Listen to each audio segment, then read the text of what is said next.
Dito sa Silay City, hindi mo aakalaing sa likod nitong Green Gate na to at sa loob nitong ancestral house, makakabili ka ng napakasarap na delicacy. Walang nakapaskil na kahit anong pangalan or brand, pero wag niyo gayahin si ate na natakot pumasok dahil everyone is free to enter. Kaya ito na nga mga kamaritas, nandito tayo sa Emma Lacson's Delicacies at bibili tayo ng napakasarap nilang produkto. Isa sa mga sikat nilang produkto ay itong mga empanada nila. At napakaswerte natin dahil na-witness natin kung paano gawin ang mga empanada na ibibenta nila for that day. Lahat dito ay handmade, so talagang amazed ako sa artistry ng paggawa ng empanada. Even the designs na nakikita niyo sa empanada, kamay ni Kuya yung gumagawa nun.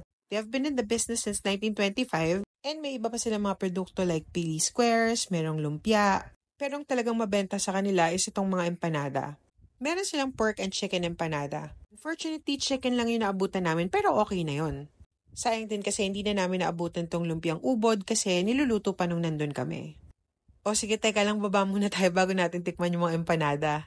Kitang-kita nyo naman na yung empanada dito is fried to golden perfection. Sa itsura pa lang, you would know that it's very flaky and very crispy. And of course, we're right. And isa to sa mga gusto kong klase ng empanada. The filling is also very good as well. Manamis na miss yung chicken filling na meron pang ibang mga vegetables such as potato and carrots. And all of the elements goes well together na napakasarap nito for snacks. Wala, sobrang nagka-crave ako ngayong nire-record ko to. Kaya para sa amin, highly recommended namin tong Emma Lacson's Empanada. Kaya bibigyan natin sila ng 4 na subo. And follow us for more food and travel adventures. Yun lang, bye!